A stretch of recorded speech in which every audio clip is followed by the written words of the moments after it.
Students, पिछले video में मैंने आपको बताया था कि व्हाट आफ्टर 12th, जिसमें सी के बारे में बताया था। आज मैं आपको बताऊंगा सीएमए के बारे में और अगले वीडियो में बताऊंगा एसीसी के बारे में।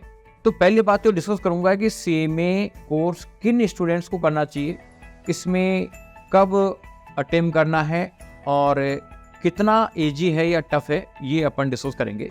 तो सीएमए का एग्जाम साल में 2 बार होता है, एक जून में और दिसंबर में। इसके 3 लेवल होते हैं, फाउंडेशन, इंटरमीडिएट एंड फाइनल। अब इश्यू आता है कि किन बच्चों को सीएमए करना चाहिए और क्यों करना चाहिए। तो एक तो कैटेगरी वो है जिन बच्चों को सीए करने में डर लगता है कि यार सीए तो बहुत टफ है, सीए का रिजल्ट डाउन जाता है, तो ऐसे बच्चों को सीएमए कोर्स ज्वाइन कर लेना चाहिए।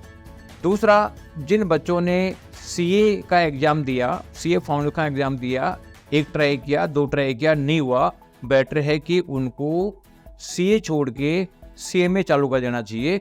या मान लीजिए इंटरमीडिएट की एग्ज़ाम दी उन्होंने, सी इंटर की एग्ज़ाम दी, 2 बार रह गए, तो छोड़ो उसको और सीएमए की प्रिपरेशन में लग जाओ। इसलिए मैं कह रहा हूँ क्योंकि सीए के मुकाबले में सीएमए 50% मेहनत में हो जाता है।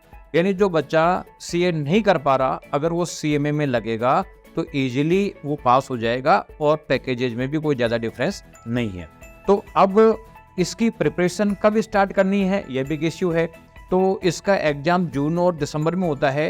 तो जब आपकी मार्च में एग्ज़ाम होती है तो उसके बाद में जून अटेम्प्ट में आप सीएमए एग्ज़ाम में बैठ सकते हैं। लेकिन जून अटेम्प्ट में सीएमए एग्ज़ाम में बैठने के लिए सबसे बेस्ट तरीका है कि आपको सीएमए फाउंडेशन की प्रिपरेशन 11th और 12th के साथ साथ करनी पड़ेगी। अगर मान लीजिए आपने 11th और 12th के साथ साथ सीएमए की प्रिपरेशन नहीं करी फाउंडेशन की, तो फिर मैं ये सलाह दूंगा कि आप लोगों को जून अटेम्प्ट नहीं देना चाहिए, फिर आप लोगों को देना चाहिए दिसंबर अटेम्प्ट। क्योंकि आधी अधूरी प्रिपरेशन से हम एग्ज़ाम देंगे तो वो एग्ज़ाम क्लियर नहीं हो पाएगा। और हम एग्ज़ाम क्लियर कर सकते थे लेकिन फुल टाइम नहीं देने की वजह से क्लियर नहीं करेंगे, अपना कॉन्फिडेंस लूज हो जाएगा। तो ये गलती नहीं करें बिल्कुल भी। तो अगर आप चाहते हैं कि सीएमए आप जून 25 को एग्ज़ाम दें, तो बेटर है कि आपको दिसंबर 24 तक 12th के साथ साथ अपनी प्रिपरेशन कंप्लीट कर लो सीएमए फाउंडेशन की, जिससे कि आपका बोर्ड का एग्ज़ाम लगेगा मार्च में। तो अप्रैल, मई और जून जो 2.5 मंथ का टाइम मिलेगा, इसमें आपका आराम से 2-3 बार रिवीजन हो जाएगा। आप जून 25 एग्ज़ाम में इसको आसानी से क्लियर कर दोगे।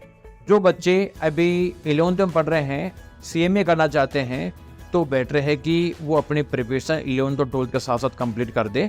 स्पेशली जब 12th चल रहा है उसमें दिसंबर तक कंप्लीट कर दें, जिससे कि बाद में 2 महीने बोर्ड की प्रिपरेशन करने का टाइम मिल जाए और उसके बाद में आप लोगों को सीएमए का जो रिवीजन है फाउंडेशन का, वो 2-2.5 महीने करने का टाइम मिल जाएगा। तो आप आराम से पहली बार में निकाल दोगे। तो ये आप लोगों को प्रिपरेशन पहले करनी चाहिए। लेकिन मान लीजिए आपको लग रहा है कि यार हम तो प्रिपरेशन नहीं कर पा रहे हैं, या मतलब बोर्ड का जो एग्ज़ाम है उसके लिए टाइम देना पड़ेगा, तो फिर आप पहले 12th के एग्ज़ाम दें। मार्च 25 में जैसे आपकी एग्ज़ाम हो जाएगी, उसके बाद में आप दिसंबर अटेम्प्ट के लिए प्रिपेयर करें। क्योंकि ढंग से प्रिपेयर करके एग्ज़ाम दोगे तो एग्ज़ाम में पास होना बहुत आसान है। वैसे जो सीएमए रजिस्ट्रेशन की जो लास्ट डेट है वो जून 25 एग्ज़ाम के लिए 1 जनवरी 25 है, और दिसंबर के लिए 1 जुलाई जो जुलाई 25 होगी। तो इन कट ऑफ डेट्स तक आप अपना रजिस्ट्रेशन कर दें और एग्ज़ाम दें तो फुल प्रिपरेशन के साथ दें, अधूरी प्रिपरेशन के साथ एग्ज़ाम नहीं दें। क्योंकि फाउंडेशन क्लियर होगा, उसके बाद इंटर होगा, इसके बाद फाइनल होगा। और ये कन्फर्म है कि जितना टाइम सीए का देते हो उसका आधा टाइम भी सीएमए को दे दिया तो सीएमए आसानी से क्लियर हो जाता है। अब अगले वीडियो में मैं आप लोगों को एसीसी के बारे में बताऊंगा।